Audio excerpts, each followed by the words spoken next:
Rádio Fraternidade, a emissora do bem na internet. O Espiritismo nos solicita uma espécie permanente de caridade, a caridade da sua própria divulgação. Emmanuel. www.radiofraternidade.com.br 24 horas ligadas em você com uma programação diversificada.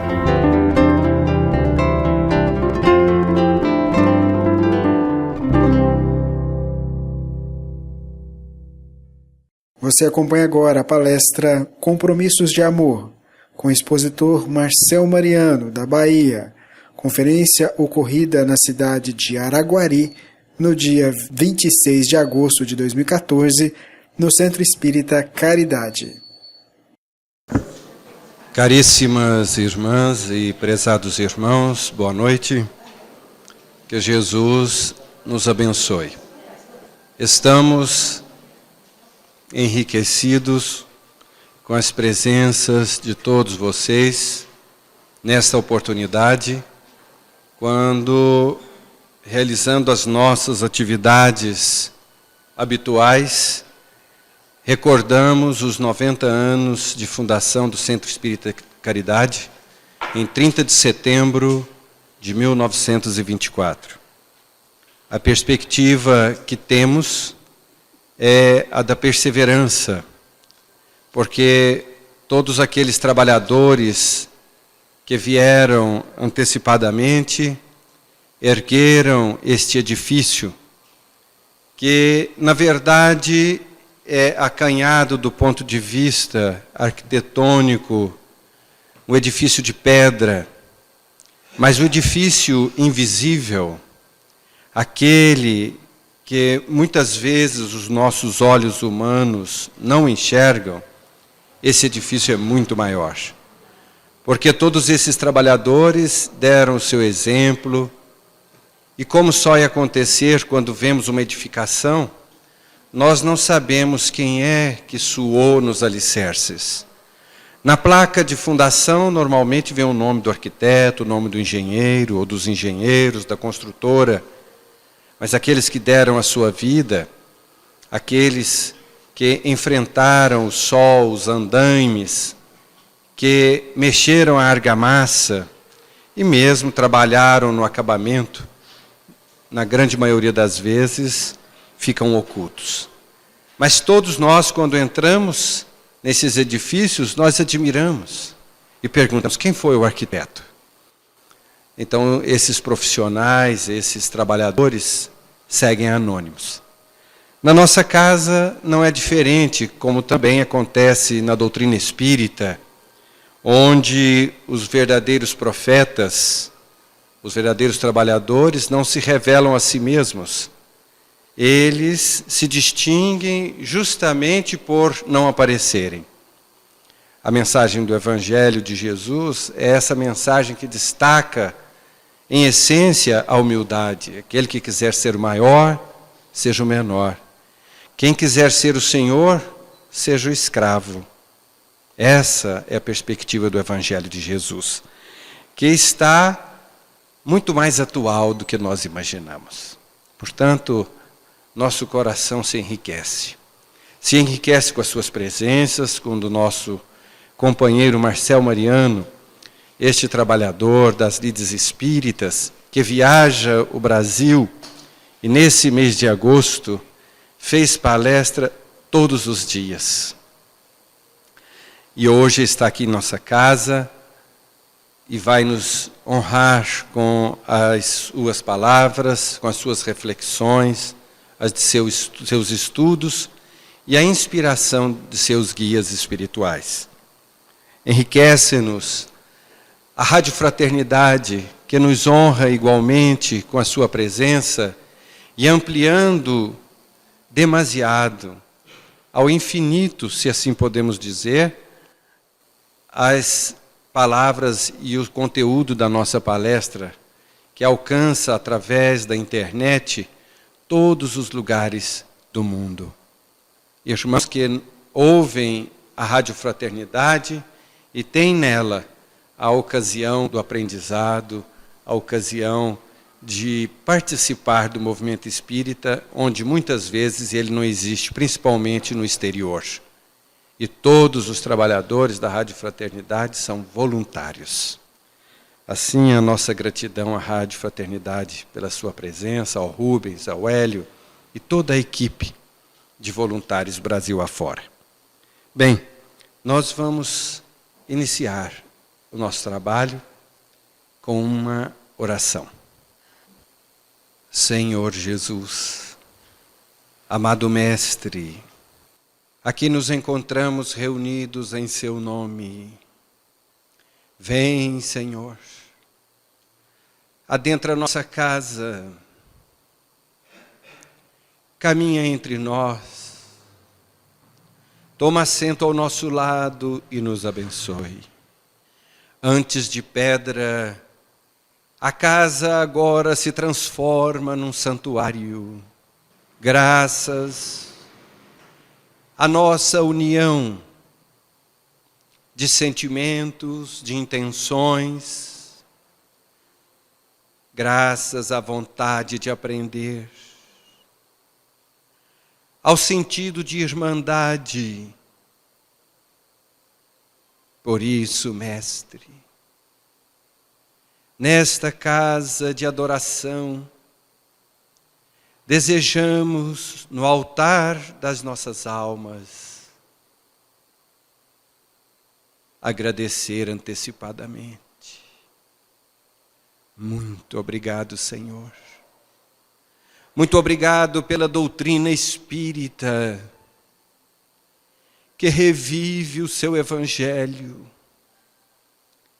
Muito obrigado a todos aqueles trabalhadores que se notabilizaram, mas também aos demais anônimos, que nas fileiras, nestes 150 anos, ergueram a luz sobre o candeeiro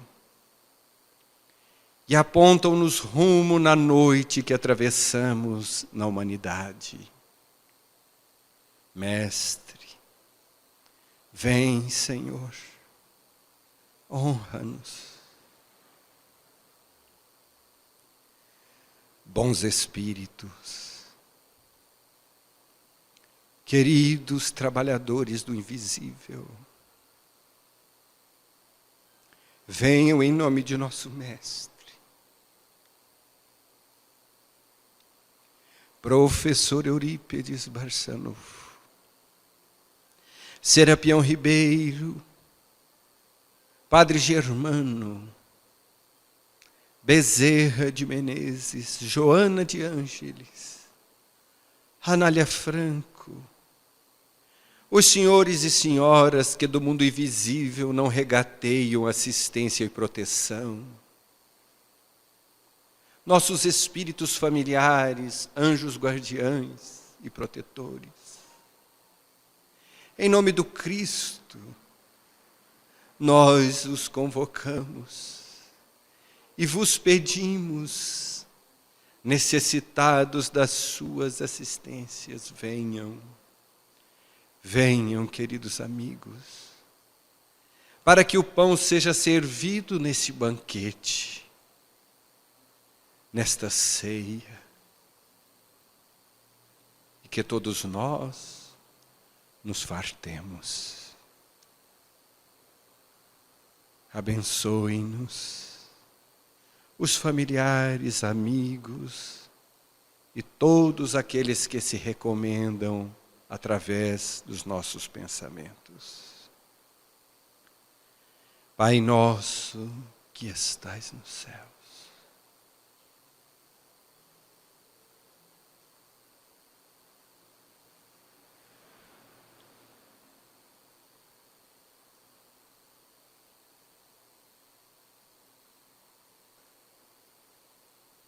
estamos ao vivo, direto de Araguari. Hoje, daqui a pouquinho, nós teremos a exposição do nosso irmão Marcel Mariano. Em seus nomes, amigos espirituais, em nome de Jesus e de Deus, consideramos iniciada a nossa reunião desta noite. Assim seja.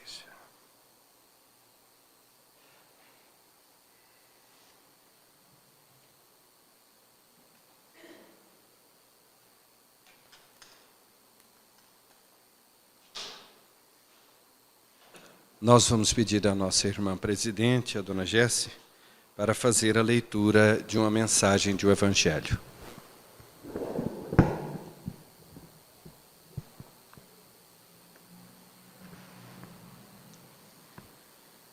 Boa noite a todos.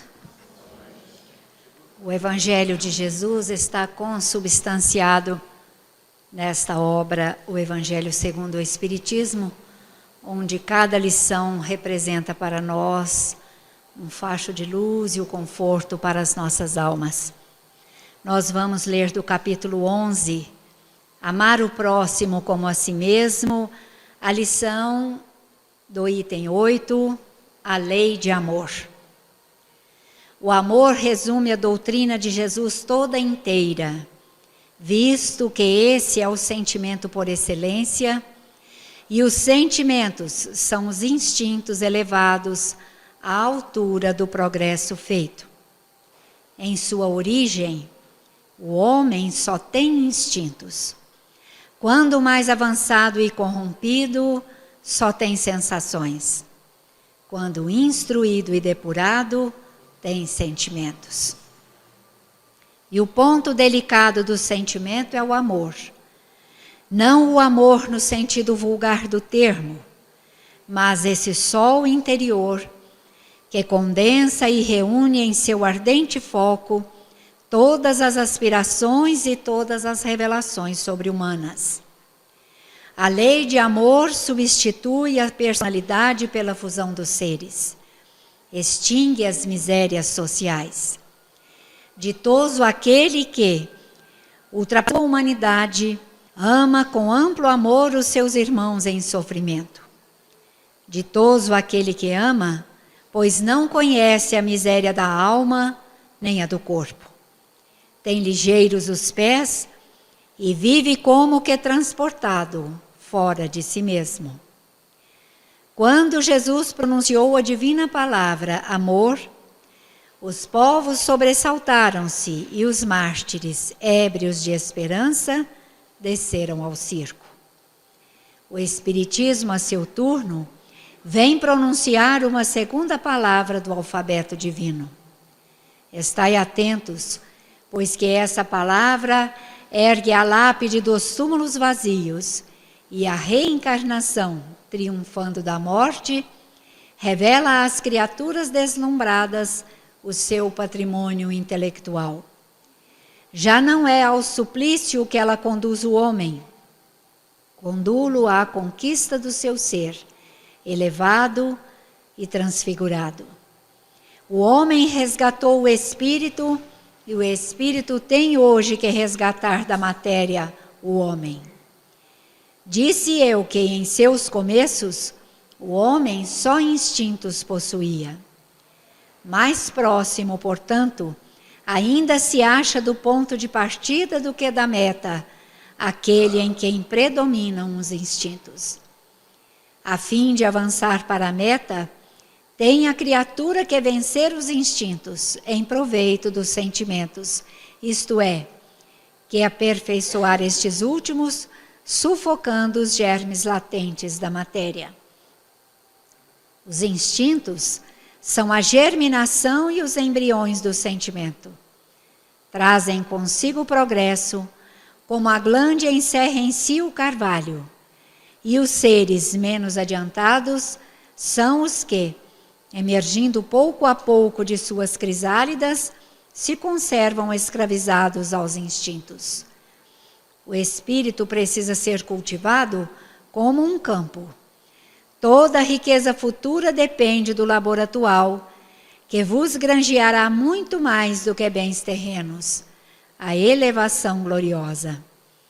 É então que, compreendendo a lei de amor que liga todos os seres, buscareis nela os gozos suavíssimos da alma, prelúdios das alegrias celestes. Lázaro, Paris, 1862. Bom, meus amigos, o público nos solicita algumas palavras, e o que nós poderíamos dizer, a não ser simplesmente afirmar o que ele já disse antes da oração, com relação a esta casa que nos é muito cara, e nós permanecemos aqui desde o nosso nascimento. Vamos dizer o nosso, porque o meu e do público, eu, meus filhos, quando eu me dei conta nesta encarnação, eu já comecei a vir a esta casa. Então, a gente não tem nem o que dizer assim em questão de emoção ou sentimentos, porque este caminho é o caminho da minha vida, é o caminho da minha ou da nossa existência. E lembrar aqueles nossos companheiros que nos antecederam, representa para nós uma emoção muito grande, juntamente com todos os que convivem hoje conosco, na colaboração das atividades, nas realizações, não só daqui da sede, os trabalhos de estudos evangélicos, os trabalhos mediúnicos, ou as tarefas inerentes à casa, mas as atividades sociais e outros estudos que são realizados no Educandária Espírita Eurípides Barçanufo, que faz parte aqui do Centro Espírita Caridade. Então, meus amigos, sejam todos bem-vindos, que nós possamos usufruir destes momentos tão especiais, quando das comemorações dos 90 anos do Centro Espírita Caridade. Que Jesus possa estar conosco sempre, nos incentivando, nos dando forças, disposição, coragem, e que a nossa fé possa estar sempre solidificada exatamente neste Evangelho de amor que acabamos de ler, a lição que fala exatamente sobre a lei de amor. Que nós possamos estar todos unidos, não só nestes momentos especiais, mas todos os outros que representam também momentos muito especiais para nós, em se tratando de doutrina espírita. Muito obrigada pela presença de todos, e vamos passar a palavra, ou deixar com quem vai apresentar o nosso orador da noite, nosso amigo Marcel Mariano, ao qual damos as boas-vindas. Obrigada, obrigada a todos.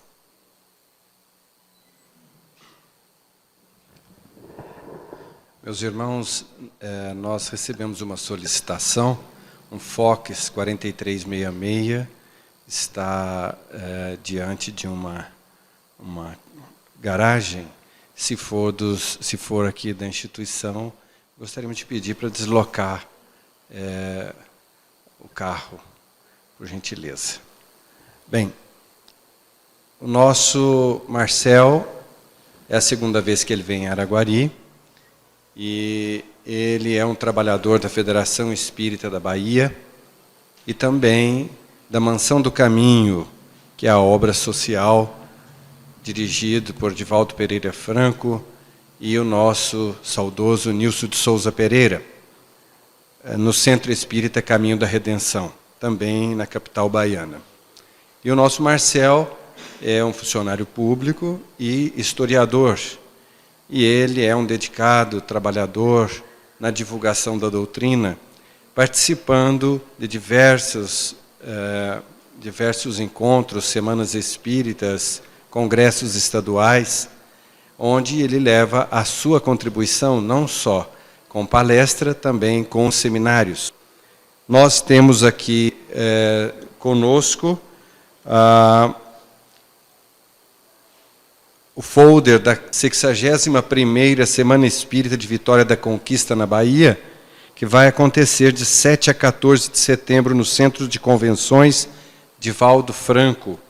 E o nosso Marcel Mariano, ele vai se apresentar juntamente com Jorge Elahati, André Peixinho, Geraldo Campetti, Sandra Della Pola, Divaldo Franco, Alberto Almeida, Simão Pedro, e ele vão participar desta Semana Espírita com seminários e palestras.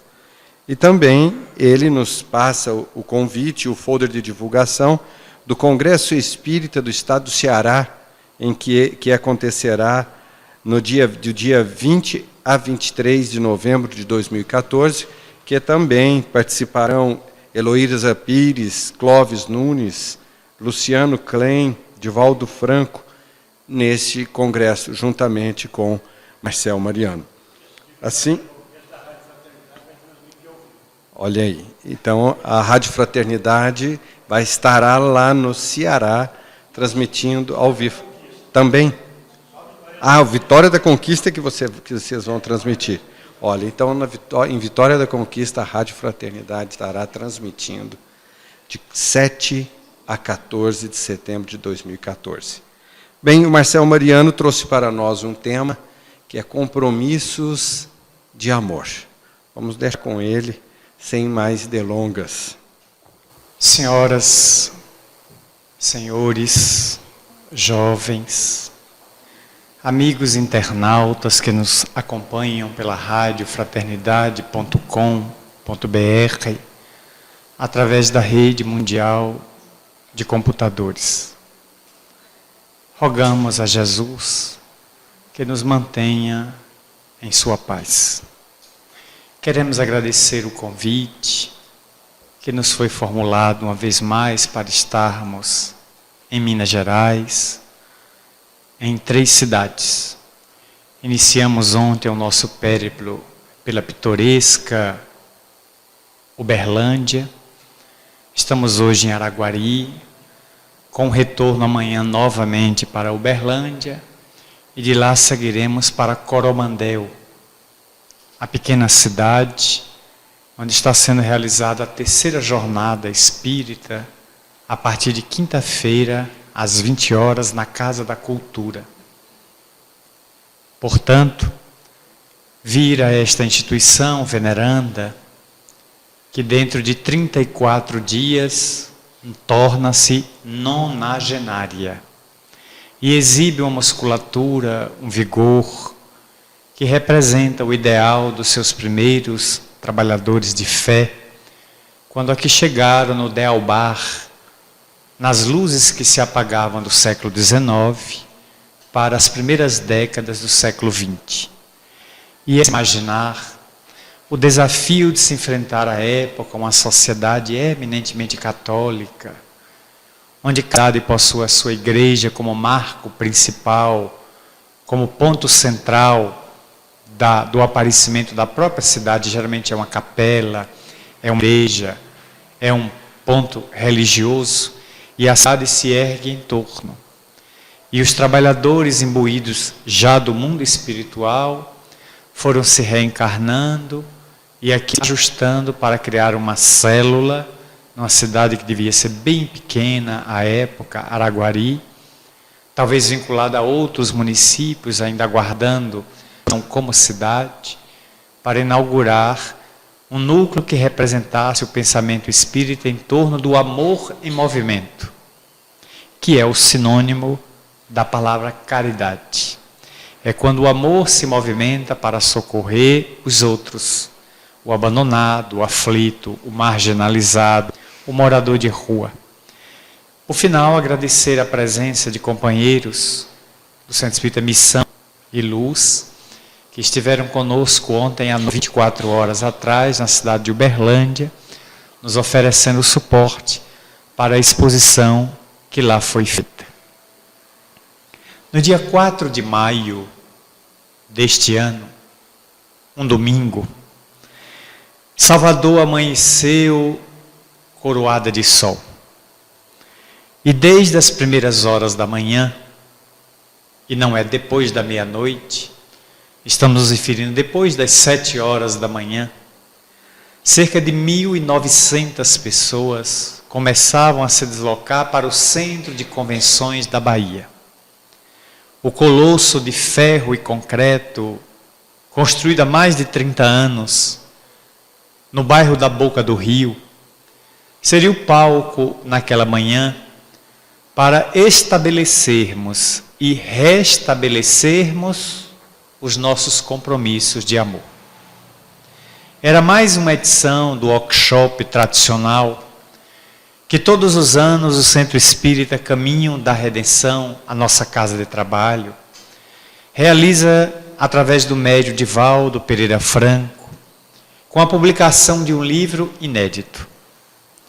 Isso porque no ato da inscrição e ao chegar ao centro de convenções, o inscrito recebe uma bolsa, uma pequena sacola, onde dentro se encontra uma caneta, um bloco para anotações, se encontra seu crachá, que deve ser preenchido o nome pela pessoa e levado ao pescoço, porque é a credencial que lhe dá direito de adentrar, e um exemplar do livro, onde a assinatura do médium, à guisa de autógrafo, já está em forma de chancela mecânica.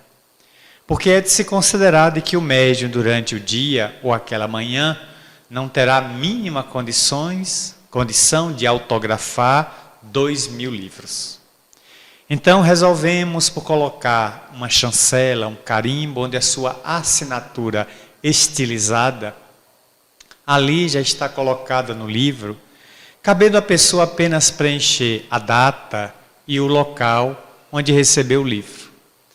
E começar o deleite de uma obra com com 30 capítulos, em que espíritos diversos do quilate de Bezerra de Menezes, de Eurípides Barçanufo, de Anália Franco, de Joana de Ângeles, uma mensagem atribuída a irmão X, Viana de Carvalho, Manuel Filomeno Batista de Miranda, vieram trazer no transcurso dos anos anteriores, cerca de 2 anos antes, através da incessante caminhada do médium pelos mais de 67 países onde ele já esteve, proferindo ao longo de uma vida inteiramente dedicada ao bem, mais de 15.000 conferências nos 5 continentes da Terra, que eu saiba, Divaldo só não falou na Rússia, no Afeganistão, não falou na Mongólia, não falou nos trópicos, na Antártida, no Polo Norte, somente nesses lugares, e no deserto do Saara. No restante ele já foi, já passou, já pousou, já fez algum contato, já instalou pequenos grupos que posteriormente vão transformar-se em núcleos luminosos irradiando as claridades diamantinas da doutrina espírita. Estávamos todos, pois, ali para vivermos entre 8h30 da manhã até as 13h30, porque os workshops anteriores eram o dia todo, mas naturalmente considerando 2 imperativos. Primeiro, a avançada idade do trabalhador do bem, que no dia seguinte, segunda-feira, dia 5 de maio, completaria 87 anos. Portanto, não estamos mais à frente de um adolescente, de um rapaz de 20 anos, que possa passar o dia todo em pé, ministrando um seminário para 2.000 pessoas sentadas. O que é curioso. O orador que se desgasta fala para quem não faz esforço nenhum e fica sentado. Temos que começar a pensar e rever essa proposta. Talvez fosse interessante o orador sentado e o público 2 horas em pé. Quem sabe a gente encontrasse uma equação mais equilibrada, porque é desvantajoso. E o segundo fator é que nos workshops dos anos anteriores, e já estivemos em mais de 12 workshops, sempre no mês de maio, tínhamos notado de que as pessoas saíam meio-dia para almoçar e, como é natural, enfrentavam as dificuldades de uma cidade com 3 milhões de habitantes, para almoçar em casa e às 14 horas retornarem ao centro de convenções. O que muita gente fazia era ir para almoçar e não voltava mais para a parte da tarde. Então apenas se beneficiava com metade do workshop. Isso nos levou à equipe interna da Mansão do Caminho da Redenção, a começar a ver alternativas. E o próprio Divaldo, sempre inspirado, sugeriu agora que os workshops futuros, já desde o ano findo, quando houve o workshop sobre o livro de Amélia Rodrigues, falando sobre Jesus, que o seminário fosse uma peça inteira, começando às 8h30 da manhã e terminando às 13h30, quando as pessoas sairiam para almoçar e depois para passarem a tarde em suas casas, não mais retornando ao centro de convenções. Fórmula que caiu como uma luva, dando certo e facultando as pessoas saberem que depois de ir embora, não precisariam mais retornar. Portanto, aquela manhã, ela foi luminosa. Pessoas dos mais diversos lugares do Brasil, pessoas de outros países, grandes caravanas de Sergipe, da cidade de Aracaju, que sempre prestigiam todos os eventos na Bahia, se valendo da chamada Via Expressa ou da Estrada do Coco, a primeira estrada ecológica do Brasil, permitindo que as pessoas se deslocassem da belíssima Aracaju até Salvador em apenas 3 horas. E na parte da tarde, regressando para o seu estado, beneficiados pelas claridades do ensinamento ali ministrado. Portanto, estávamos todos ansiosos e durante o transcurso, 2 intervalos de meia hora foram ofertados. Um por volta das 10 horas da manhã e outro às 11h30 até o meio-dia. Ocasião em que as pessoas devoraram o que comer, nutrindo-se antes do almoço, ou devoravam a literatura espírita amplamente exposta no foyer, onde milhares de livros foram adquiridos da Leal e de outras editoras, permitindo que as pessoas voltassem para casa com mais de um livro, mas sobretudo voltassem compromissadas com este sentimento. O que foi dito foi muito simples. Foi evocado que num passado distante estabelecíamos um compromisso com Jesus. E era preciso nos dias atuais reafirmar esse compromisso com Cristo nas bases do amor, da renúncia, da dedicação e da fidelidade. E o pensamento, parecendo-nos viajar no tempo, evoca que Emmanuel havia escrito e publicado em 1938 pela FEB, Federação Espírita Brasileira, uma obra intitulada A Caminho da Luz. E nesse livro em que Emmanuel faz um retrospecto da nossa viagem no tempo e da história, ele começaria desde uma época remota, perdida em eras prísicas de bilhões de anos, quando a Terra foi construída pelos construtores siderais sob a orientação de Jesus. E logo depois, a Terra, aos milhões de anos, ganhou condições da habitabilidade, de apresentar na sua superfície, ainda assinalada pela presença do sal, dos abismos oceânicos, pelas temperaturas elevadas, pelos gases, as primeiras formas de vida dos protozoários, as primeiras trilobitas, os primeiros infusórios de polipeiros, as primeiras manifestações uni- e pluricelulares da existência na Terra. É que a Terra se preparava ou se engalanava para receber o seu mais ilustre habitante. E as primeiras formas humanas, macacoides, primitivas, do homem de Cro-Magnon, do homem de Java, do homem de Neandertal, o Homo sapiens, o Homo aramis, o Homo habilis, o Pithecanthropus erectus, são manifestações daquele homem primitivo, daquele ser ainda quase um macaco, quase um símio, atravessando as vastidões do Paleolítico da Terra para tatear o próprio solo do planeta em busca de uma identidade, em que sobreviver era preciso, o meio era hostil, as tribos adversárias eram cruéis, as feras, os grandes felinos abatendo a criatura humana, e ela teve que lutar para manter-se viva. Numa estrutura física ainda bastante tosca, que a natureza iria aprimorando ao longo de milhares de anos, e naturalmente se vivia muito pouco. A média de vida do homem primitivo, a sua expectativa de vida beirava os 30 anos. O que significava que todo mundo aqui nessa sala, na época, já estaria morto. Aos 30 anos, eles estavam desencarnando de doença, das tumorações, dos conflitos, dos ferimentos dos embates com animais ou com tribos outras. Naturalmente que estes primeiros seres que se encarnavam e se reencarnavam na Terra eram daqui mesmo. Eram os terrícolas, eram os terráqueos, que precisava de um impulso para desenvolver a caixa craniana, enorme na cabeça, mas pastosa.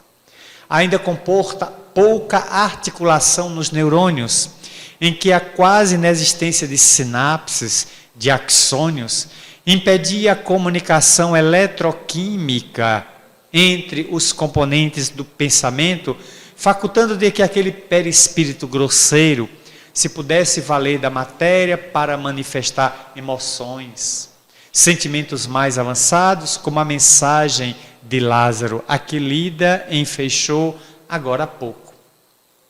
Consequentemente, o alto tomou uma decisão e Jesus resolveu acolher na Terra o governador espiritual do sistema solar, como diz Emmanuel em A Caminho da Luz, porque é Leon Denis que enfatiza que Jesus é o governador espiritual da Terra.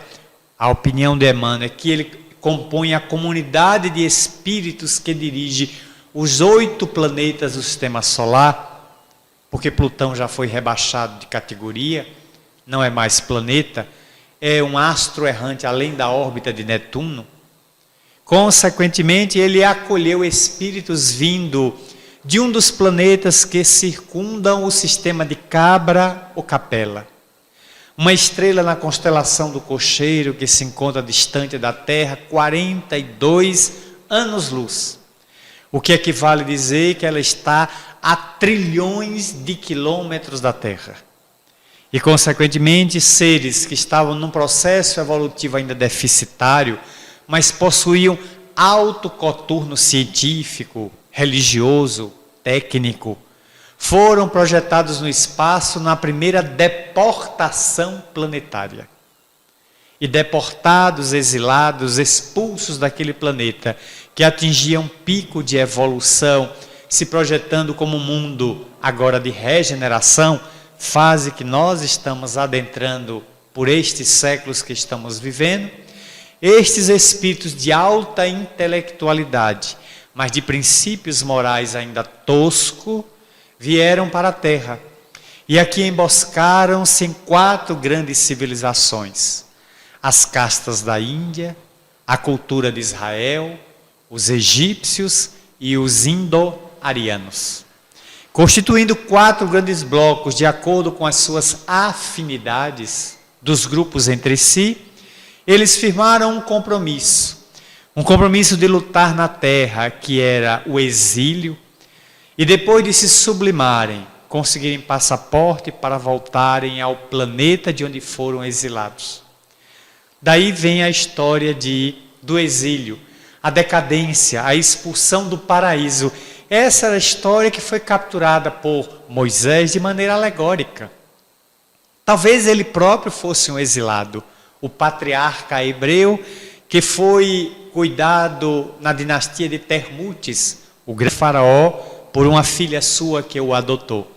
Talvez ele fosse um patriarca exilado que veio à terra para a condução de um povo e depois retornaria às plagas queridas do planeta sem nome que circunda a estrela Cabra ou Capela.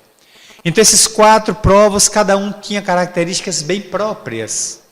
Enquanto os indianos cultivavam a transcendência, buscavam o domínio do corpo através da Hatha, da Kri Yoga, aprendendo a como controlar as necessidades humanas. Os egípcios eram os mais religiosos, cultivavam os valores da alma, buscavam a transcendência, o misterioso, o sobrenatural, dentro dos templos de Luxor, de Karnak, de Mênfis, de Heliópolis, através de uma cultura esotérica muito fechada, somente acessível aos sacerdotes. O indo-europeu vagava pela Europa, constituindo as raças que iriam mais tarde descobrir os novos continentes, desenvolvendo as ferramentas. E, consequentemente, o povo de Israel tinha a cultura do Deus único. Vieram com a cultura apenas de preservar o Deus para si, cultivando aquele nome que traziam do infinito, Yahvé. Mais tarde, Emanuel, Deus conosco, que Jesus definiria mais tarde como o Abã, Pai, Paizinho em hebraico, Deus. Entretanto, cada raça teve as suas deficiências. Os egípcios ensinavam para o povo uma cultura religiosa, mas cultivavam outra. Para o povo, a palingenesia, ou seja, quem fizer o mal vai se reencarnar, ou a metempsicose. Quem fizer o mal vai se reencarnar mais tarde como crocodilo, vai voltar como besouro, escaravelho, vai voltar como gato, como ibis, como a hiena do deserto. A metempsicose era uma doutrina muito dura, porque todos tomados pelo medo refreavam os próprios instintos negativos. Mas os sacerdotes sabiam que o homem não retrograda. Pelo compromisso com a divindade, ele está sempre fadado a evoluir. Momentaneamente, a criatura humana, o espírito, que trafega pelos corpos através da reencarnação, pode obstaculizar, pode deter, pode embaraçar seu processo evolutivo, mas jamais retrogradar, retroagir, porque o rio não pode remontar mais a sua nascente. Nunca mais o rio São Francisco retorna à Serra da Canastra, nem o Amazonas pode retornar aos picos gelados na Venezuela, onde nasce como gotículas que se derretem das neves. Ele faz o grande curso, ele é formado pelo Negro, pelos Solimões, que trafegam mais de 10 quilômetros lado a lado, sem contaminar as suas águas, até entregar-se ao grande delta do oceano, expulsando as águas salgadas por mais de 15 quilômetros. Você pode estar em pleno mar e se enfiar um copo na água e puxar, não é salgada, é doce. Tamanha a força do oceano expulsando as águas salgadas para além do oceano Atlântico. Então houve sempre esses compromissos. As culturas hebraica, a cultura de Israel, dos judeus, defendiam apenas o Deus para si. Os indianos se encastelaram na própria cultura interna e, portanto, não viajaram para o exercício da caridade. É valioso o homem que consegue controlar as próprias necessidades. É fantástico o indivíduo que é enterrado por 8 horas e consegue, como um praticante da Kri Yoga, controlar a própria respiração e 8 horas depois sair de um túmulo como se nada tivesse acontecido. Disso já falava Paramahansa Yogananda, Krishnamurti e tantos avatares, como o próprio Sai Baba na Índia, recentemente desencarnado, destes poderes que temos em nós. Mas é preciso também o exercício da caridade, aquela que vai ao encontro do infeliz, do doente. Não adianta apenas ter uma virtude, ter uma luz interna se ela ilumina. É uma grande conquista, mas é uma conquista morta. De que vale o remédio se ele não visita o doente? É valioso o remédio, mas enquanto não chega ao doente, ele é inútil. É preciso, pois, viajar ao encontro do outro para beneficiar o outro. Estes povos, estas 4 grandes raças, antes de mergulharem nos corpos, nos países que iam recebê-los conforme as suas afinidades, ouviram a palavra doce e suave de Jesus. O governador espiritual da terra lhes falaria, como frisa Emmanuel no livro já mencionado, que oportunamente, em pessoa, ele desceria aqueles povos para os visitar. E é por isso, Frei Emmanuel, o grande evangelizador do Brasil, de que todos os povos da antiguidade tinham a noção, a ideia, clara ou difusa, explícita ou implícita, de que um Messias viria ao planeta, de que um grande avatar, de que um grande missionário, de que um grande homem chegaria à Terra para descortinar uma revelação. Todos os povos deram notícias deste vulto que viria à Terra. Cada um o concebeu conforme a sua imaginação, ou a filtragem que fez, que ficou na memória extracerebral de Banerjee, Ramendra-Nath Banerjee, o grande pesquisador indiano da reencarnação, que é uma memória que está fora do corpo, aquela que sabe tudo, mas nem sempre o corpo filtra, nem sempre o corpo percebe, porque a máquina cerebral ainda é uma máquina muito precária, que nem sempre guarda as informações titânicas, dinâmicas da vivência espiritual. Portanto, ele prometeu, e antes de ir ao corpo foi enviando missionários antes dele. Forri, Confúcio, foi enviando Moisés, Zoroastro, Hermes Trismegisto, Sócrates. Os grandes filósofos pré-socráticos do quilate de Demócrito, Anaximandro, Anaxímenes, Anaxágoras.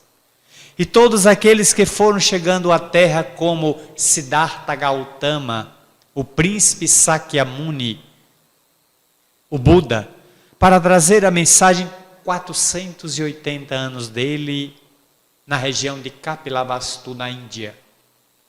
Eram missionários que vinham trazer, conforme a cultura de cada povo, a ideia de que estava chegando uma revelação à Terra. E há 2000 anos, para ser mais preciso, segundo a história tradicional, 2014 anos, ele nasceria, não renasceria.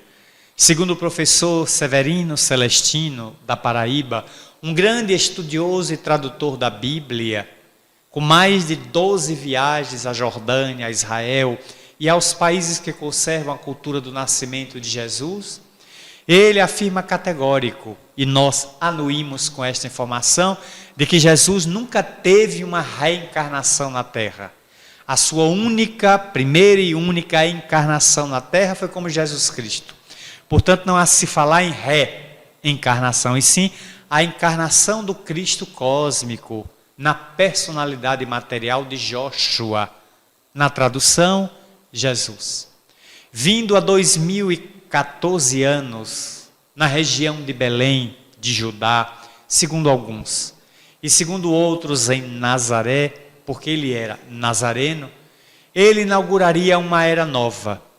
E tão importante foi o seu fastígio espiritual, que ele não cabe na história. Quem cabe na história é Napoleão Bonaparte, é César, é Cleópatra, é Hitler. São esses que cabem na história. Ele dividiu a história, antes dele e depois dele. Tamanho o poder de sua mensagem. Ele veio, pois, se desencumbrir de um compromisso. Ele havia prometido e desceu efetivamente a matéria para conviver com os homens. E Emmanuel, em Fonte Viva, numa bela mensagem, enfatiza de que se Jesus tivesse convocado qualquer um dos seus auxiliares para descer à terra, ele teria encontrado milhares de candidatos dispostos ao sacrifício. Mas para atestar fidelidade à promessa que fez, em pessoa, o governador dispensou os secretários e disse: eu vou em pessoa, porque eu prometi ir e não mandar um porta-voz.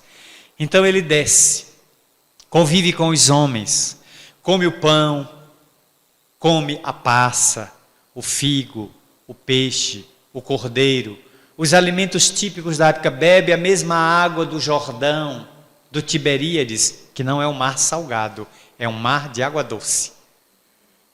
Então ele bebe a mesma água por ali, vive as mesmas dificuldades daquele povo, renteia-lhe a história, participa ali das brincadeiras, das dificuldades, dos desafios, até o momento em que ele vai aliciar 12 homens.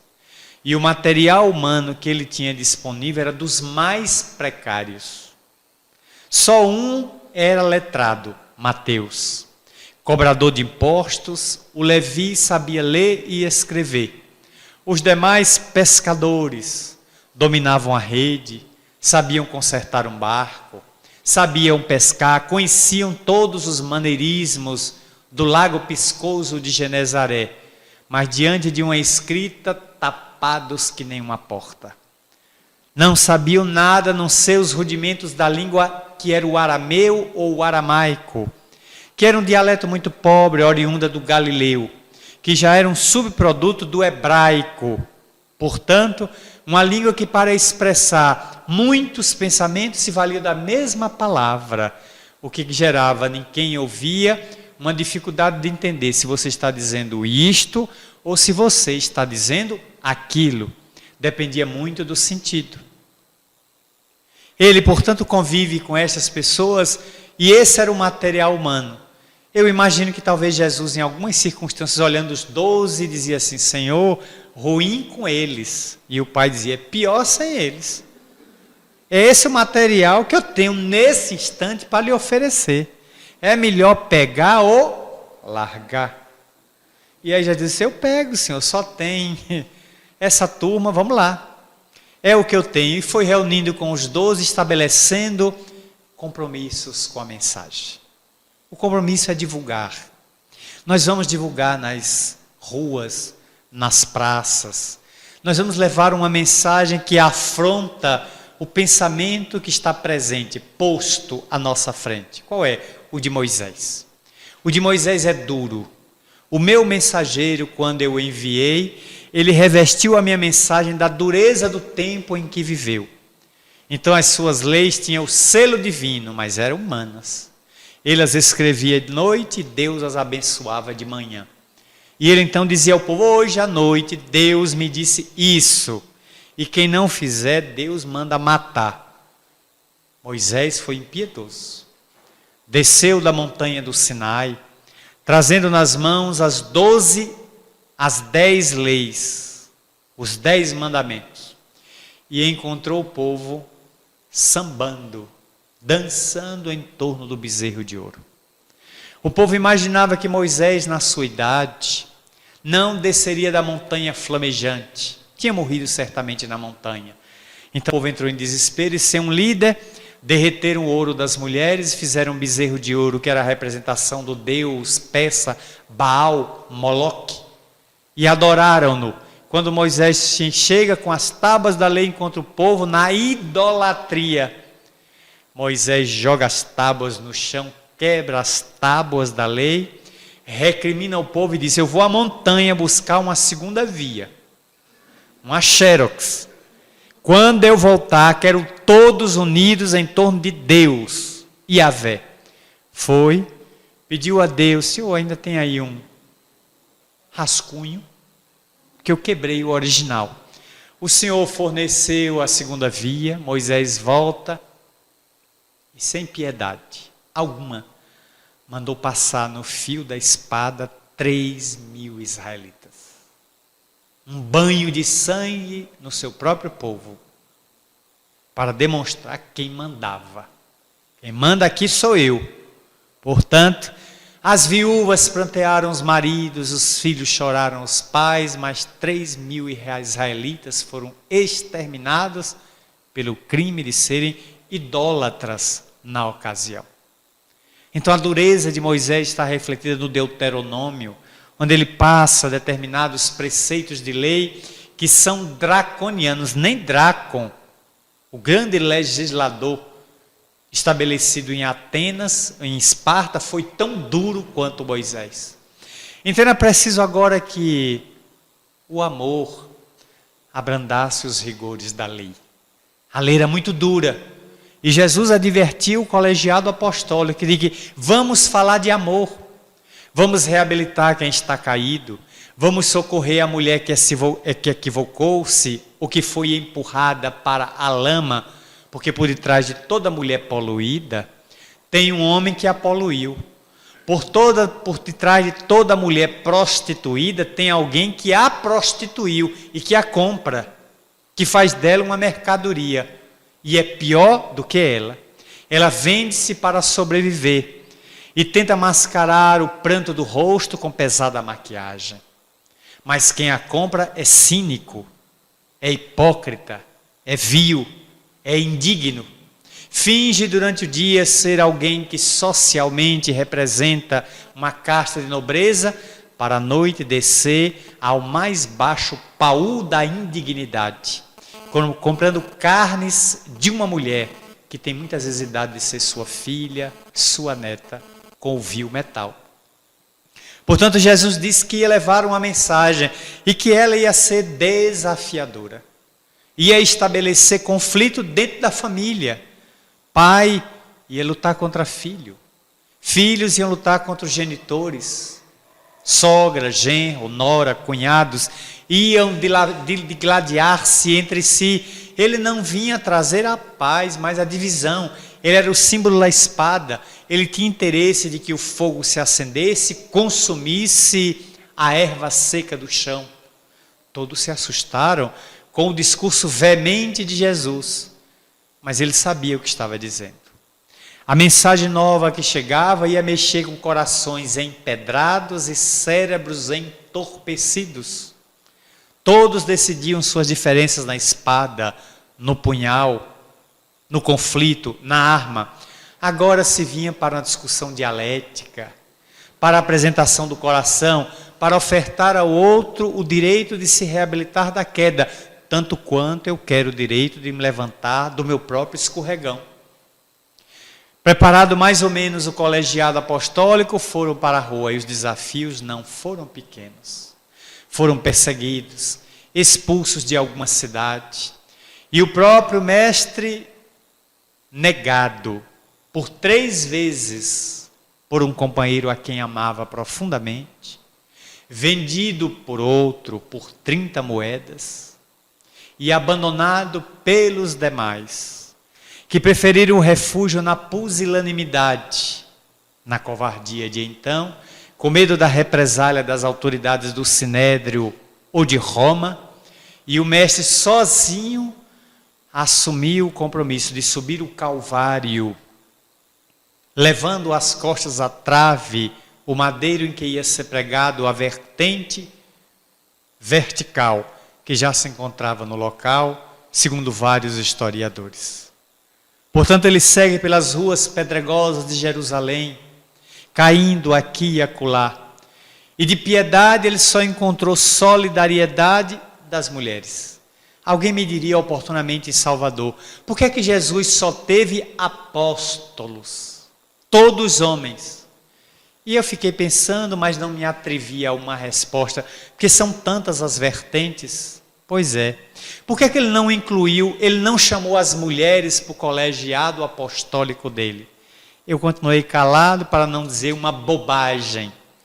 E a pessoa me disse, é que ele chamou os homens, as mulheres vieram naturalmente.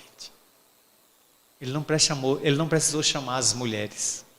As mulheres vieram, elas são melhores, mais evoluídas.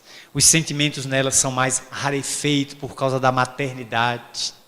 O homem dá uma pedra 90, só enfrenta quem aguenta.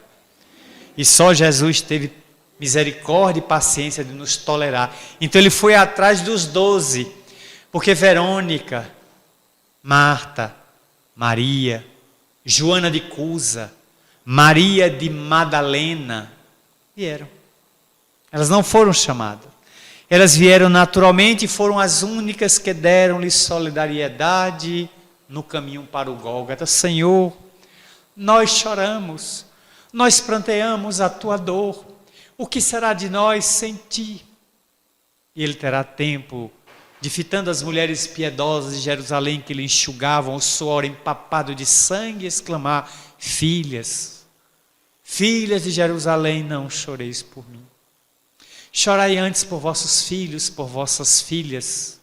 Bendizei os seios que nunca amamentaram, Bendizei os úteros que nunca geraram, porque se ao lenho verde fazem isso, que dirá do lenho seco? Não choreis por mim, chorai antes por vossos filhos e por vossas filhas. E seguiu para o derradeiro testemunho. Não transferiu para ninguém a responsabilidade, isentou os companheiros, os blindou e seguiu para o Calvário.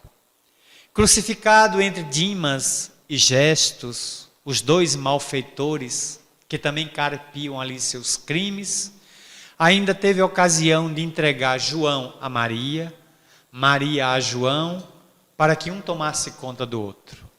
Ainda teve a ocasião de ouvir o apelo de Dimas, que lhe rogava a permissão para entrar no paraíso, e ele deu-lhe o aval. Te digo ainda hoje, estarás comigo no paraíso. Não naquele dia. Dimas entrou no mundo espiritual, no paraíso bem mais tarde, quando se reencarnou, desencarnou e reencarnou para consertar as loucuras que havia cometido e os prejuízos que havia causado aos outros. Ele garantiu o paraíso, ele só não disse a Dimas quando. Deixou para o porvir. E isso pode demorar, a depender do próprio candidato que deseja o ingresso no paraíso. A sua saga não termina ali. Sua cruz tem o formato de uma espada ensarelhada. Ele havia dito que quem pela espada ferisse, por ela seria atingido. Então ele optou por não ser o homem do mundo. Jesus não foi sepultado no chão. E nem ser o homem do céu. Jesus é uma ponte entre a terra e o céu. E sua cruz é esta ponte, estabelecendo um caminho de compromisso para os homens e para as mulheres da terra.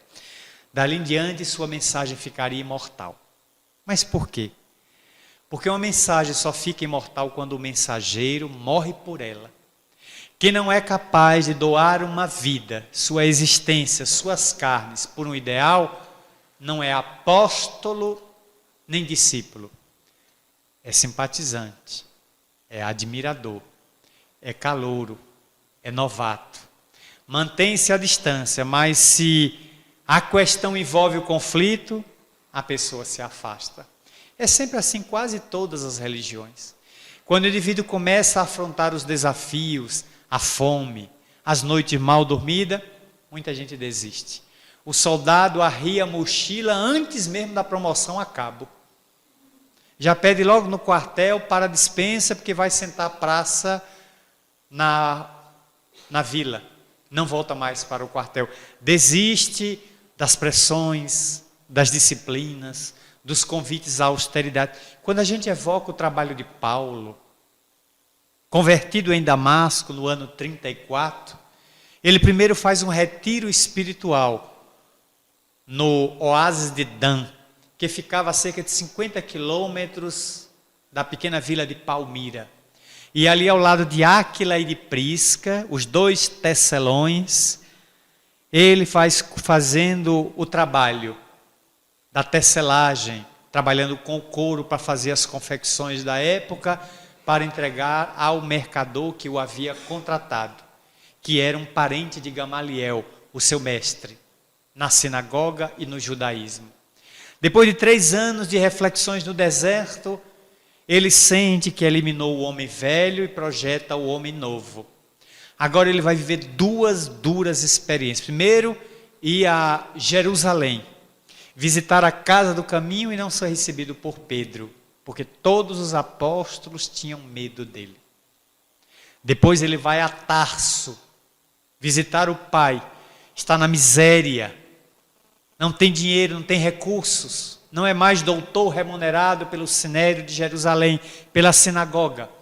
Ele vai buscar no velho Jacó recurso e o pai o desterra impiedoso. Não foi o mestre que lhe atendeu? Pois ele deve ter recurso para lhe sustentar. Do meu dinheiro você não vê uma moeda. E Saulo percebe que naquela altura do campeonato, tecer armas com o pai era inútil. A mente do velho Jacó estava presa às tradições da raça. Como é que ele iria entender Jesus? Saulo dá meia volta, E numa das páginas mais emocionantes de Paulo e Estevão, Emmanuel retrata de que ele fita a cadeira onde a mãe costumava se balançar, já estava desencarnada. Ele fita um ambiente doméstico onde crescera como criança e adolescente antes de ser enviado à sinagoga.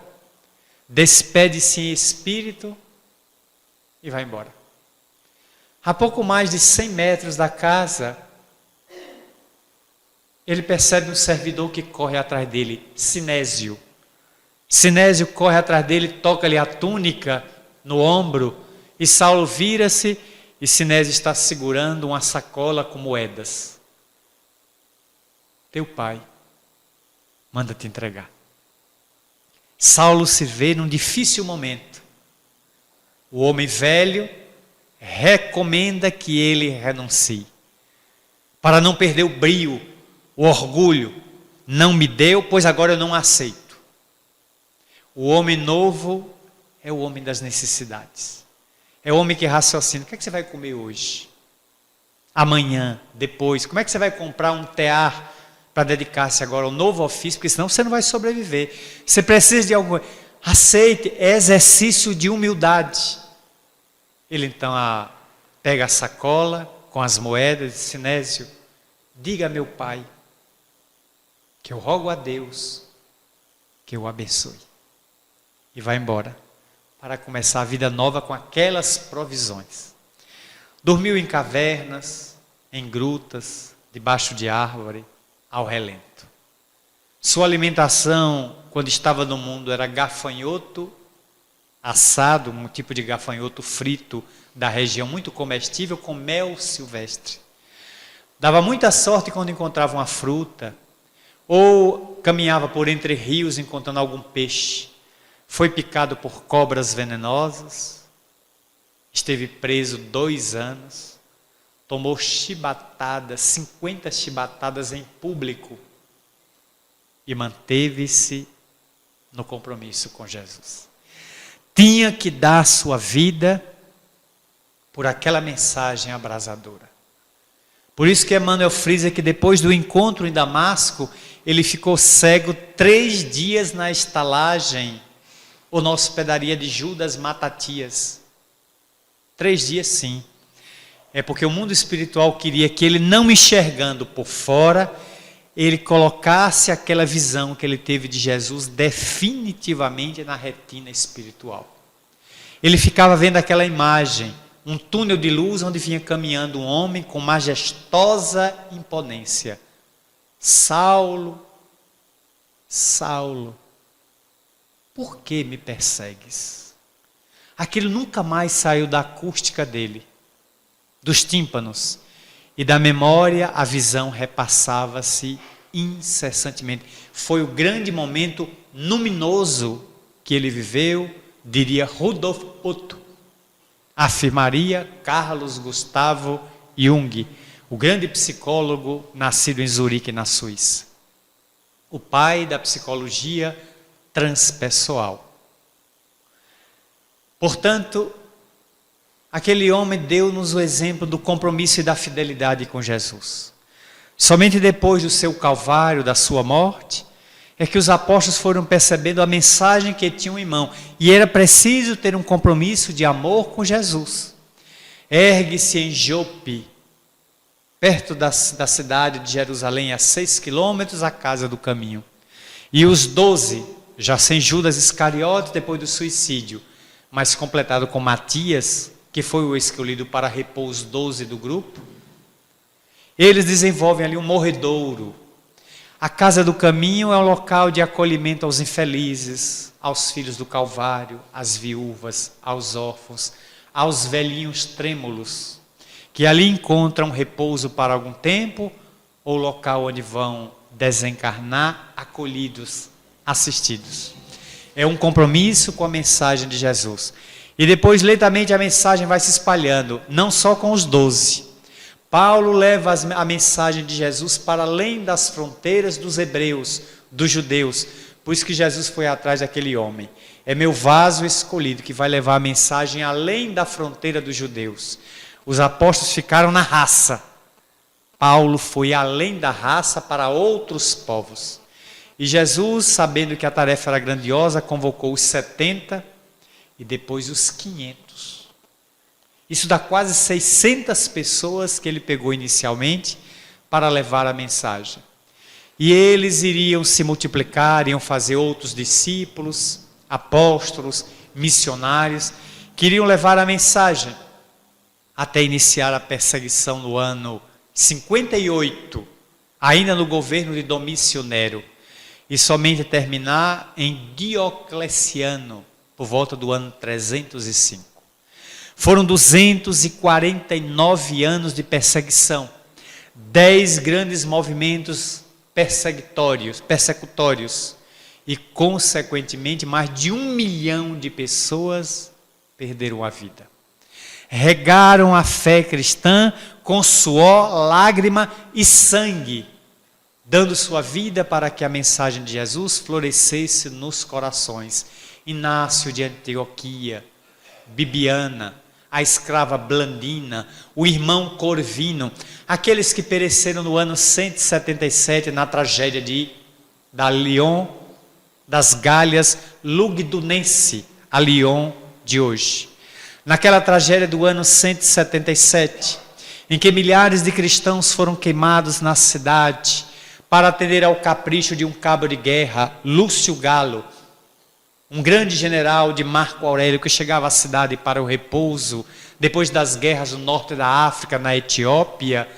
Eis que aquela matança ficaria inscrita nos anais da história, e a lei divina anotaria os responsáveis pelo grande genocídio, os trazendo de volta 18 séculos depois, 19, aqui no Brasil, no dia 16 de dezembro de 1961, num circo em Niterói, quando crianças em diversas faixas etárias pereceram em pavoroso incêndio em um circo, mais de 500, para o resgate daquele delito cometido 18 séculos antes,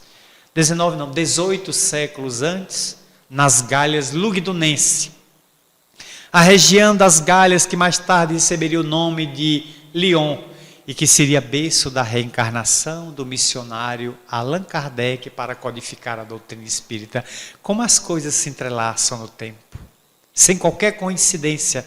Mecanismos sutis vão entrelaçando pessoas, lugares, palcos, atores e cena para produzir a peça da comédia humana, das tragédias humanas, seja o que for. Portanto, havia a afirmação daquele compromisso e a afirmação do nosso compromisso. Ali estávamos. Muitos de nós mergulhamos no conjunto da cultura hebraica. E a nossa falha, o nosso delito, foi achar que Deus era para a gente e o diabo para os outros. Só Deus é nosso e o inimigo de Deus é para os demais. Desencarnamos e reencarnamos como novos cristãos, ainda impregnados da cultura violenta de Moisés, da cultura draconiana dos 5 primeiros livros do Torá. E Jesus abrandou-nos a justiça, nos inoculando nas veias o elixir do amor. Aprendemos a diminuir a agressividade, a tolerar, mesmo trincando os dentes. Eu te amo, mas estou doido para torcer teu pescoço. Só não faço porque tem gente olhando. Aí a gente foi abrandando, foi compreendendo de que a vida transcende. Ele vinha falar de um reino que não é deste mundo, está além da esfera das cinzas do sepulcro e das carnes decompostas na anóxia cerebral. Ele vem falar de um reino imaterial ou incorpóreo, para onde vão as almas redimidas, depois das passagens pelas procelas da terra. Aí nós fomos compreendendo a grandiosidade da sua mensagem e fomos doando a vida pelo seu ideal. Mas 350 anos depois, aproximadamente, convertemos a mensagem de Jesus, simples, singela, em uma grandiosa estrutura institucional. Graças a Constantino, no dia 13 de julho de 313, lembro como se fosse hoje, assinando um decreto, tornando o cristianismo agora não mais perseguido pela lei. Até Teodósio, em outubro de 380, quando através do 5º edito de Tessalônica, considerou o cristianismo religião oficial do Estado romano. O pior decreto já assinado na terra por um imperador. Porque a partir dali, os cristãos deixaram de ser perseguidos e tornaram-se perseguidores. Deixamos de ser ovelha e colocamos para fora o lobo que há em cada um de nós. Estávamos lá. Fizemos as cruzadas e matamos sarracenos como moscas. Incendiamos as cidades na Terra Santa para tentar reaver os lugares por onde Jesus andou. E banhamos de sangue o Santo Sepulcro, que ele banhou de lágrimas, chorando pela nossa e pela paixão dele. Porque a paixão de Jesus permanece sendo a rebeldia e a recalcitrância da criatura humana.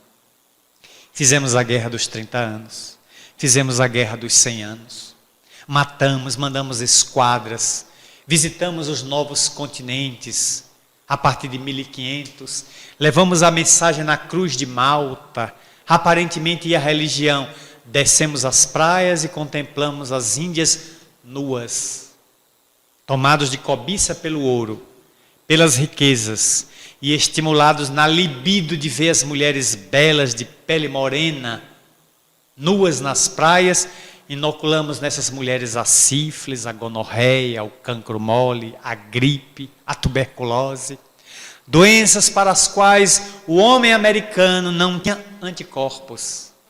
E na nossa tara de poder, de conquista, de ter, exterminamos os maias, os incas, os astecas.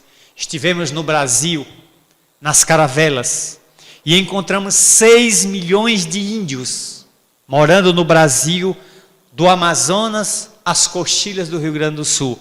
Hoje, 500 anos depois, reduzidos a pouco mais de 350 mil. Em 500 anos, o homem branco conseguiu exterminar quase 5 milhões e 700 mil índios. Salvos que se aculturaram, o restante foram exterminados em guerras, em conflitos, foram aculturados à força, como bem retrata o épico, o lírico, As Aventuras de Tibiquera. Um dos romances mais belos que eu li, de Érico Veríssimo, retratando o índio Tamoio, um índio tupi-guarani, que nasceu nas praias da Bahia, na região de Porto Seguro, e contemplou Cabral chegar com sua caravela e soltar nas praias os degredados, não homens nobres, mas os homens indignos que do rei Dom Manuel, el rei, mandava para Cabral despejar nas praias distantes de Portugal, e um deles chamava-se Afonso Ribeiro. Solto nas praias de Porto Seguro, em Coroa Vermelha, esse homem entrou em desespero, conforme a narrativa está em Brasil, o coração do mundo pátria do Evangelho, de Humberto de Campos. Ele viu as caravelas desaparecerem no alto mar em direção às Índias. E Afonso Ribeiro, desesperado, entrou numa piroga, numa pequena jangada feita de casca de árvore, e tentou nadar até o alto mar. Mas Ismael, governador espiritual do Brasil, fez as águas levarem a piroga de volta à praia. E Afonso Ribeiro, completamente desesperado, chorou o desterro, chorou o banimento, o exílio. Mas a fonte da misericórdia de Deus disse: você tem uma nova família na mata. Os índios lhe acolhem e ele formou uma larga família entre as indígenas. Nós avançamos no tempo e perdemos o compromisso com Jesus.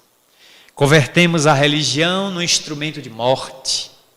Raramente se encontrava alguém fiel a Jesus. Um Francisco de Assis, um Vicente de Paula, uma Teresa de Ávila, um Manuel da Nóbrega, um José de Anchieta, alguém que dava a sua vida, muitos outros tomados da opulência de ter o poder de dominar o mundo, de levar a religião a ferro e fogo. Criamos até o Tribunal do Santo Ofício.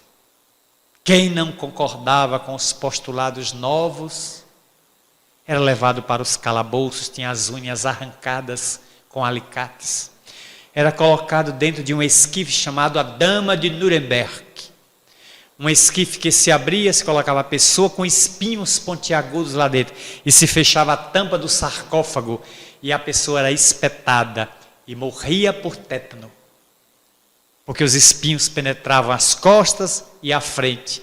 E a pessoa não tinha como sair, gritava 2, 3 dias até o tétano matar a pessoa ali dentro. As mulheres eram afogadas, os homens eram queimados em praça pública.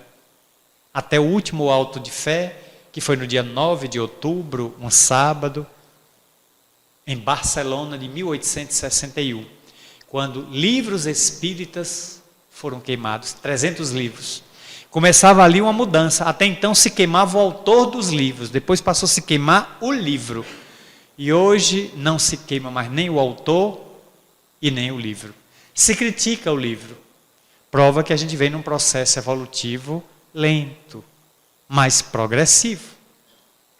Portanto, fomos avançando nessa história e fomos esquecendo Jesus. Mas Ele nunca esqueceu da gente.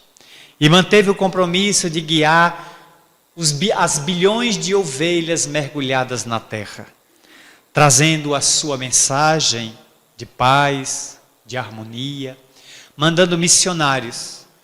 E nós matamos esses missionários, mandamos para a fogueira Joana d'Arc, Savonarola, Giordano Bruno, queimamos Ian Rus, queimamos Jerônimo de Praga. Todos que tinham uma linguagem diferente, um pensamento diferente, ou eram excomungados, ou eram impiedosamente queimados. E Jesus começou a observar: se os meus discípulos são calados, então eu vou mandar agora as pedras falarem. E a partir da noite de 31 de março de 1848, em Hydesville, em Rochester, nos Estados Unidos, em Nova York, Charlie Rosman, o bufarineiro, o vendedor de quinquilharias assassinado, atormenta uma família protestante. E na noite, já mencionada, ele dialoga por pancadas com as meninas Margarete, Léa e Margarida Fox. E vem dizer que vem abrir uma nova era. Quem é Charlie Rosman? Uma entidade superior? Não. É um homem do mundo, assassinado, cheio de vingança, lutando para descobrir por que é que lhe mataram. É um espírito atrasado, ainda cheio de sentimentos rasteiros. E foi ele que veio trazer a mensagem. Veio abrir uma nova era. Atrás de mim vem muita gente, agora a gente vai falar mesmo. E passaram a falar. Nos Estados Unidos, na Inglaterra, a notícia chega a Paris, as mesas flutuam, as mesas batem. Os espíritos querem falar, querem dizer. Então, se a gente já não ouve o mundo, vai ter que agora ouvir o mundo espiritual. O que os tímpanos se recusavam a ouvir dos missionários encarnados, desencarnados vêm bradar a plenos pulmões para ninguém mais ter dúvida. E não é só num país. Todos os lugares as comunicações mediúnicas se dão. Aqui no Brasil, ela nasce em Mata de São João, na Bahia. Província próxima de Salvador, então na época uma intendência. Eis que em 1844, 5 anos antes do episódio acontecido em Hydesville, 4 anos antes, o delegado de polícia emite uma carta precatória para a Superintendência de Segurança na Bahia, solicitando ao governador da Bahia permissão para abrir inquérito para apurar de que numa casa em Mata de São João, uma mulher recebia o diabo toda terça-feira. E o delegado queria permissão para investigar. Então já havia fatos mediúnicos, não espíritas, porque o espiritismo daí ia nascer mais de 12 anos depois, muito mais, quase 15 anos depois, em Paris, já se tinha comunicações mediúnicas em Mata de São João, na Bahia. Divaldo Franco tem esta carta precatória, que é um documento de natureza oficial, porque é emitido por um delegado de polícia, atestando qual era o objeto do inquérito quando a investigação fosse aberta. Depois no Ceará, depois manifestações no Rio de Janeiro e em várias cidades, e hoje somos um ninhal de médiums. Por onde se vai no Brasil, os médiuns mais variados. Mas onde está o nosso compromisso? A nossa fidelidade. O Espírito de Verdade, em O Evangelho segundo o Espiritismo, se referiu a partir de 1864, quando esta obra foi publicada, no dia 12 de abril daquele ano. Espíritas, amai-vos. Eis o primeiro mandamento. Instruí-vos. Eis o segundo. Então temos um compromisso, primeiro com o amor. É preciso cobrir a terra de amor, para que o amor cubra a multidão de pecados. E o curioso é que o ódio, a violência, a agressividade tem muito mais destaque midiático. Ligue-se qualquer mídia e veremos no dia de hoje as principais tragédias. Queda de avião, a guerra na faixa de Gaza, os tormentos que estão acontecendo na Ucrânia, os massacres que estão se dando aqui, acolá, como no Iraque, onde este grupo de jihadistas avança decapitando, matando e crucificando tudo que encontra pela frente. Estamos vivendo uma nova onda de violência, onde este grupo de fanáticos pensa em instalar naquela região um califado, simbolizando o pensamento lá. Então são remanescentes de zonas do mundo espiritual extremamente primitivas, que estão se reencarnando para nos convidar à reflexão sobre o amor. Promovendo a guerra, o conflito, a atrocidade, num nível em que a gente se assusta. Gente crucificada hoje em dia, cristãos estão sendo crucificados no Iraque. Não estamos brincando, a informação é verídica. Pessoas estão sendo deitadas em valas e fuzilados impiedosamente. Mas isso a gente viu na Segunda Guerra Mundial. Mas Hitler as matava na câmara de gás. As valas eram apenas para sepultar. Não, estão se deitando homens válidos e se fuzilam impiedosamente para depois se cobrir, como se fossem moscas, em pleno século XXI. Então a mídia tem dado muito mais destaque à agressividade, à violência, aos programas jornalísticos que são verdadeiros circos de horror. Mas nunca teve tanto amor na terra. Madre Teresa, um poema de luz que passou na terra. Irmã Dulce, na Bahia, uma vida dedicada aos infelizes dos alagados, dos guetos da capital baiana. Chico Xavier, em Uberaba. Uma vida de apóstolo, monástica, sedentária, sentado o tempo todo para nos legar 463 livros. A maior produção literária que se tem na história da humanidade, em várias áreas. Atendeu mais de 2 milhões de pessoas pessoalmente. Mahatma Gandhi, que sem disparar um tiro, sem qualquer tipo de violência, acalmou 600 milhões de indianos. Nós vamos tirar o britânico da Índia pela Ahimsa, a não violência. Não vamos pegar arma contra o britânico, não vamos matar o inglês, vamos parar o país e o inglês terá que nos libertar, ou então terá que matar 600 milhões de indianos. E a Inglaterra, reconhecendo que não podia matar 500 milhões de pessoas, deu à Índia sua liberdade. E qual foi o preço de Gandhi? Ser fuzilado com 3 tiros. E morrer no chão gritando, Oi Rama. Ó Deus. E saiu da vida para entrar na imortalidade. Martin Luther King Jr.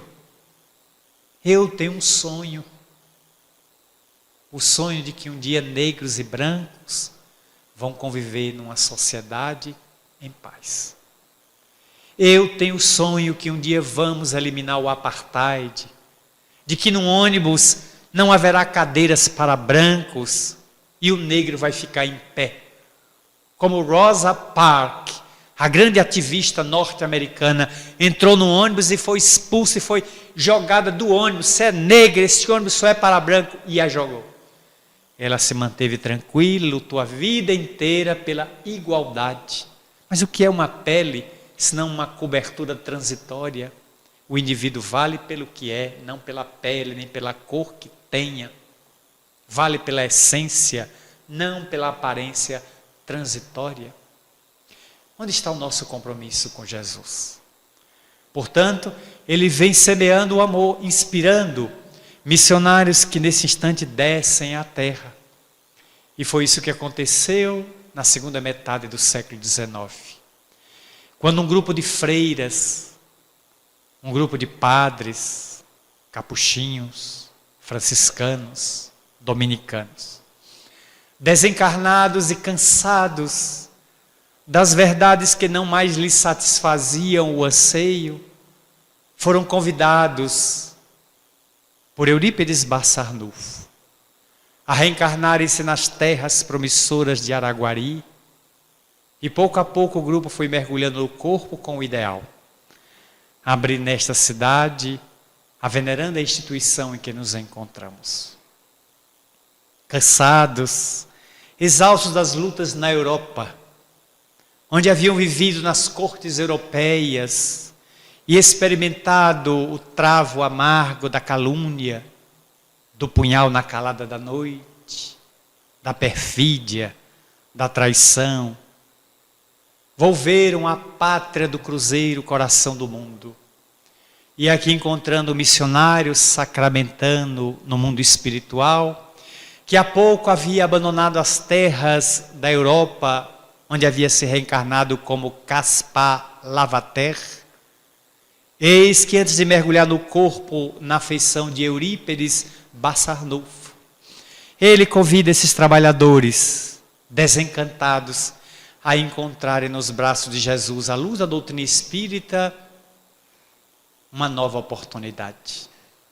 E recordando de que Jesus é sobretudo caridade, volvem às terras generosas de Minas Gerais para fundar o núcleo que nos abriga, construído com suor e com a lágrima dos primeiros tarefeiros.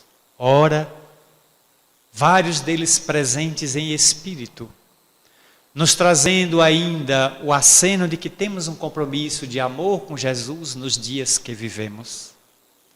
As lutas que desenvolvemos em família, exemplificar a doutrina espírita no convívio das ruas, viver o Evangelho, mesmo que a sociedade mantenha-se na cultura materialista, imediatista, consumista dos nossos dias. Expressar a nossa gratidão por estarmos no bojo da veneranda doutrina, libertadora e educadora, consoladora, que vem nos trazer a possibilidade de desvendar os véus da imortalidade, que matou a morte e dignifica a vida, que nos dá a certeza de que o trânsito pela terra é passageiro. Somos criaturas exiladas temporariamente no corpo, de regresso ao país da luz, nas plagas do infinito. Por isso a imensa gratidão a Deus, por estarmos reunidos nesta noite inesquecível, evocando os trabalhadores daquela era primeira, dos primeiros 3 séculos do cristianismo, que deram sua existência pelo ideal de Jesus. Pelos trabalhadores da era kardeciana, que experimentaram a perseguição, a luta, o próprio codificador, várias vezes expressou a traição de companheiros mais próximos na Sociedade Espírita de Paris, as punhaladas pelas costas daqueles que lhe falavam de bem pela frente. E dos trabalhadores que foram apedrejados, que tiveram as casas espíritas destruídas por fanáticos, por pessoas portadoras de intolerância religiosa, mas se mantiveram no ideal de sustentar a causa espírita na terra, que tem nos braços dos espíritas os braços de Jesus. Ela, a causa do Cristo, vai se manifestar no mundo através das nossas palavras, dos nossos braços, das nossas mãos. Depende de nós conduzir esta mensagem para que ela beneficie os que aí estão, desesperados, mergulhados na depressão, na síndrome do pânico, nas angústias, no medo, na solidão, no desespero. Estabelecer também com eles pontes, levar Jesus para que eles também se firmem nos compromissos de amor. Portanto, a gratidão. A nossa profunda gratidão a Deus, a Jesus, aos amigos espirituais que nos permitiram estarmos nesses dias de transição na Terra, experimentando muitas vezes o sarcasmo, a ironia, a crítica, o deboche, e nos mantermos firmes com Ele, como sentinelas em um posto avançado. Se a sentinela sai, a invasão é iminente. Um farol na penedia. Qual é a função do farol? Guiar o navio para que ele não se arrebente nos arrecifes e nas pedras pontiagudas. Segurar uma lamparina, porque há tanta gente apagando a luz. E somos convidados a levar a lamparina, fazendo alguma claridade para os que jazem na escuridão. Por isso, nosso sentimento é de gratidão, porque recebemos muito mais do que merecemos. Temos muito mais do que precisamos. A doutrina nos pede tão pouco e nos oferta tanto. É tanto ensinamento, tanto livro, tanta página, tanta claridade, tanta orientação, de que ninguém mais pode alegar que está perdido. Conta o espírito Yogin, pela ímpar mediunidade do Dr. Elzio Ferreira de Souza, digno procurador de justiça da Bahia, já desencarnado. Abrindo o prefácio de um livro seu intitulado Divina Presença, Yogin conta um episódio. 3 homens, se encontravam no campo, quando lhes apareceu à frente uma imensa luz. O primeiro fugiu. O segundo homem cobriu os olhos com o anteparo dos braços para não ver a luz. E o terceiro teve a audácia de mergulhar nela. Diante de nós a luz. Mergulhemos, porque Jesus aguarda também nossa estrada de Damasco, a confirmação do nosso compromisso com seu amor, que ele traduziu numa prece. Ao no monte, interrogado pelos discípulos, ensinaram um veículo da nossa manifestação de fidelidade a Deus, quando nos disse: Pai nosso, que estais nos céus. Na luz dos sóis infinitos, Pai de todos os aflitos deste mundo de escasseus. Santificado Senhor, seja o teu nome sublime, que em todo o universo exprime concórdia, ternura e amor. Venha ao nosso coração o teu reino de bondade, de paz, de claridade. Na estrada da redenção, cumpra-se o teu mandamento, que não vacila, muito menos erra, nos céus como em toda a terra de luta e de sofrimento. Evita-nos todo mal. Dai-nos o pão no caminho, feito de luz no carinho do pão espiritual. Perdoa-nos, meu Senhor, os débitos escabrosos de passados dolorosos, cheios de iniquidade e de dor. Auxilia-nos também nesses sentimentos cristãos, amar nossos irmãos que estão distantes do bem. Com a proteção de Jesus, liberta nossa alma do erro, neste mundo de desterro distante da vossa luz. Que a vossa ideal igreja seja o altar da caridade, onde se faça a vontade do vosso amor, assim seja.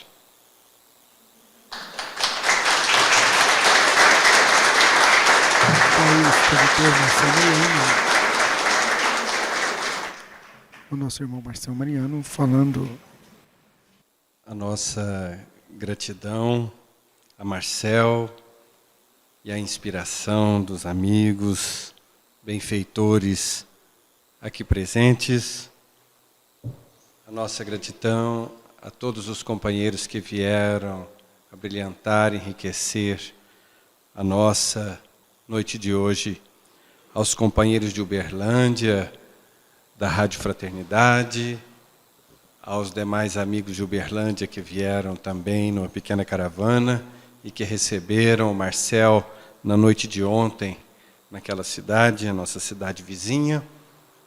Nós queremos anunciar que amanhã, às 20 horas, no Centro Espírita União e Amor, em Uberlândia, na Rua Timbiras, o Marcel irá fazer uma outra palestra, o cristianismo, a mensagem esquecida. Então, amanhã às 20 horas, na cidade de Uberlândia. Nós gostaríamos ainda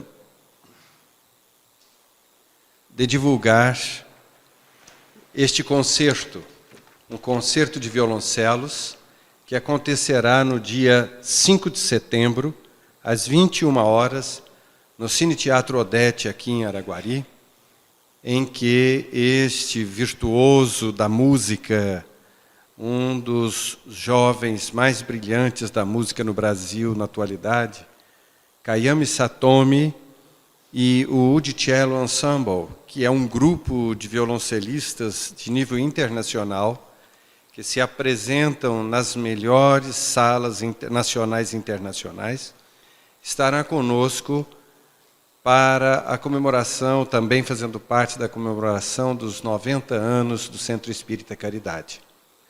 A participação, o ingresso é R$20, e é R$20 a meia, 40 inteira, mas a promoção é todos pagam meia entrada. Então, dia 5 de setembro, às 21 horas, no Cine Teatro Odete, concerto de violoncelos, 90 anos do Centro Espírita Caridade. Convidamos a todos a participarem, estarem conosco nesta noite de arte, de beleza. Estávamos conversando com o Kayami a respeito do repertório, que é belíssimo, e que irá do clássico ao moderno e ao popular. Então, todos estão convidados a continuar conosco nestas comemorações.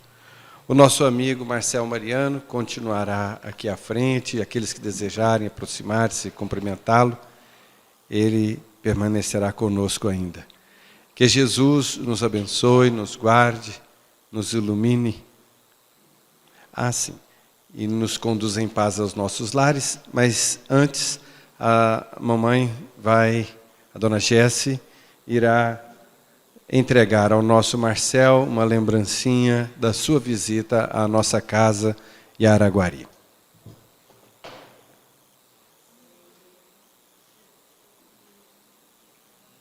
Você que nos acompanhou aí, registre a sua mensagem no nosso livro de recados, no nosso livro de visitas. O que você achou da palestra do Marcel? A gente vai encaminhar para ele. Agradecemos a presença de todos e formulamos votos de muita paz. Muito obrigado. Muito bem, prezados amigos, ouvintes da Web Rádio Fraternidade, nós transmitimos assim a palestra, esta brilhante conferência do Dr. Marcel Mariano, da cidade de Salvador, na Bahia, ele que é funcionário público estadual bacharel em Direito, graduado em História, médium e trabalhador da Mansão do Caminho, lá em Salvador, fundada pelo nosso querido Divaldo Pereira Franco. E é também expositor da Federação Espírita do Estado da Bahia. Ele que acabou de falar aqui em Araguari sobre os compromissos do amor. E amanhã ele estará no Centro Espírita União e Amor, lá no bairro Saraiva, na cidade de Uberlândia, desenvolvendo uma outra conferência com transmissão ao vivo da Rádio Fraternidade. Nós estaremos acompanhando o Dr. Marcel Mariano na sua ida à cidade de Coromandel também, onde ele vai participar da 3ª Jornada Espírita, promovida pelo Centro Espírita Paulo de Tarso, daquela cidade.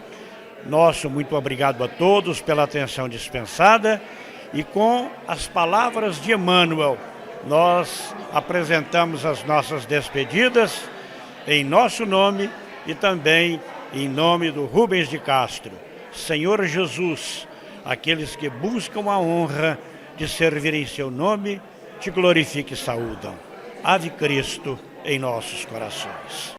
Você acompanhou a palestra Compromissos de Amor, com o expositor Marcel Mariano, da Bahia.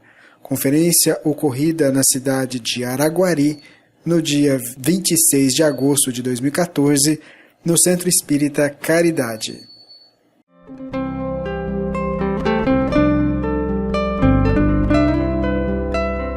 Rádio Fraternidade, a emissora do bem na internet. O Espiritismo nos solicita uma espécie permanente de caridade, a caridade da sua própria divulgação.